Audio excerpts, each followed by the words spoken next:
Welcome to Knife Thoughts. This video is going to be a review of the Emerson A100. And so first of all, I want to thank TJ for sending this knife to me. I have been interested in Emerson knives and in particular the A100 model for a while, and he picked up a user and just offered to send it to me to check it out, carry, and use it as I would, one of my own knives. So I really appreciate that. I always love when people, send me a knife, to check out, to kind of on loan. But a lot of times I don't want to use those knives because I don't want to be messing up somebody's knife. So it was a great opportunity to actually get to use this knife because, TJ picked it up as a user. It was already used. So I really enjoyed it and I really appreciate the opportunity. So again, thank you, TJ, for making this possible. And so I've been interested in this A100 model for a while because it's one of Emerson's classic knives. I believe that it was their first model, and it is a very no-nonsense type knife. That's really what interested me about it. And I actually looked at a couple of these at Blade Show 2023 when I was there. I think I probably should have picked up at least an Emerson knife just because I have wanted one for a while, but I didn't. And another reason I've been interested is because my brother has had several different Emerson knives, and he's used them, well, carried and used them a lot, and I've always appreciated them. Now, I have owned one Emerson, I believe. It was a CQC 8 Horseman, I believe was the model. And I didn't end up keeping it. It was a long time ago. But I've been wanting to get another one. And so Emerson is known for doing kind of a unique or less common grind on their knives. And they will either do a full chisel grind where the actual primary bevel is a chisel grind, or the secondary bevel is a chisel grind like on this knife. So you can see that the edge, the secondary bevel, is ground on one side, and then there's just kind of a micro bevel here on the other side.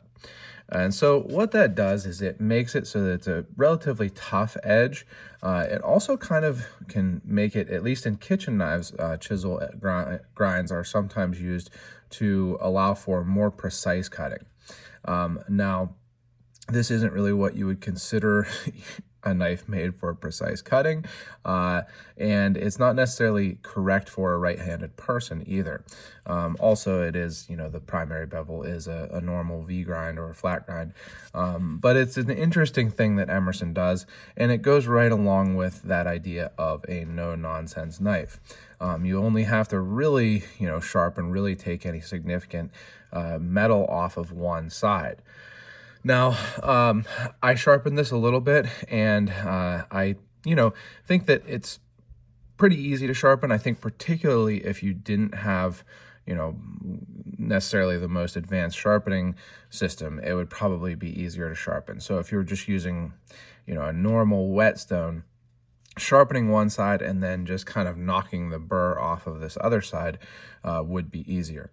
For me, with diamond stones and having sharpened knives a good bit, doesn't make a huge difference. I also didn't do any major heavy duty cutting with this. I wasn't gonna pry with it or anything like that because even though it's a user, I don't want to break someone's knife. But I do think that chisel ground edge would probably be a little bit more stable for that type of thing. But that said, it doesn't have a super thin, or high flat grind for the primary bevel either. You can see that it's very much a saber grind. The grind itself is actually less than 50% up the height of the blade, I would say. So if you look at the grind here towards the tip, you can see it's not necessarily very thin behind the edge. I would say it's relatively thick behind the edge. So the whole blade, the whole grind is geared towards toughness and not so much slicing, slicing cardboard really nice and cleanly, but being tough. And that's kind of what Emerson Knives is all about. One of their slogans is famous in the worst places. These are knives that are very much designed for tactical type uses. This knife is definitely designed so that you could use it for piercing tasks and not have to worry about it breaking while you're doing that. Now, one thing along those lines that this knife doesn't have that a lot of Emerson knives have is the wave. So the wave is a notch here on the top of the blade. It's a feature of the knife. Kind of, I think that they stumbled upon by accident somewhat, or at least the use that it has now was not necessarily its original intended use.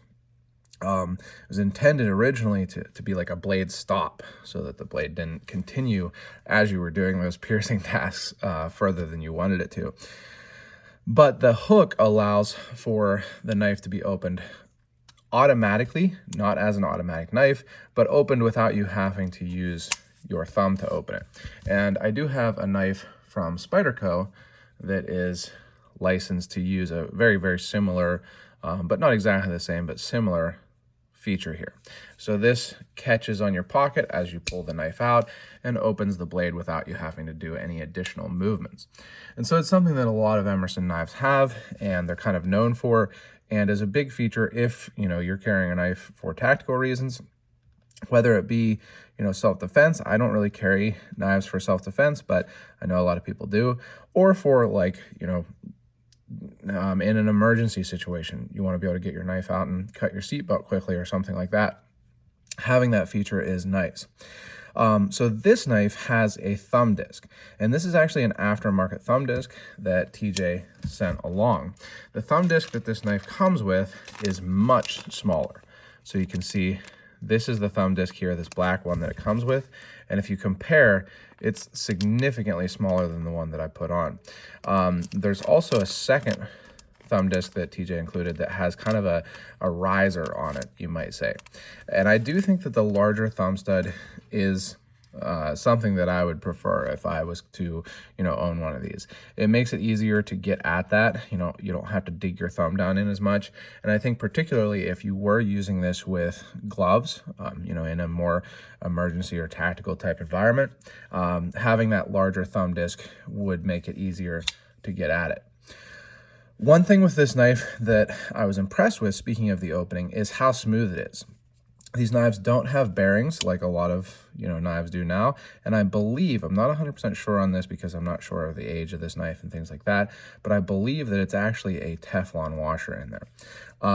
So it is nice and smooth. You can flip it open nice and easily, and it can even drop closed if you give it a little shake there.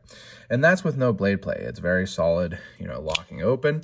And one thing that Emerson knives, speaking of the lockup, often have is some some lock stick. So that's where this lock bar, it interfaces with the blade tang, and it can actually kind of have some galling where the metal melds together in some chemical process that I'm, not equipped to explain. But it's something that sometimes I've heard referred to as a feature. So not an issue, but a feature, because it makes it so that this lock is not going to stick if you do, if you're using it for hard twisting, piercing tasks where it is putting a lot of pressure and rotation on the lock. So sometimes people, consider that a feature, and it's not too bad. It does have a little lock stick. If you put some pencil lead on the tang there, or the lock interface, it makes it have a little bit less stick. But I know that my brother's Emersons have also had that. So just something to be aware of if you're thinking about getting one of these. It's not like, a frame lock that has a lock bar insert like this CT that makes it so that it doesn't have that lock stick. It will have lock stick most likely. But it does lock up nicely. It's very smooth. I found that it cuts well enough. So definitely nothing like another tactical type knife, one that I really like, the Spyderco not paramilitary, the Spyderco Military 2. This knife has kind of a tactical styling, you know, black handle, longer blade, solid lockup, easy to open with the large hole, and a relatively thick blade stock, but it has a very tall grind that gives it a relatively thin amount of metal behind the edge.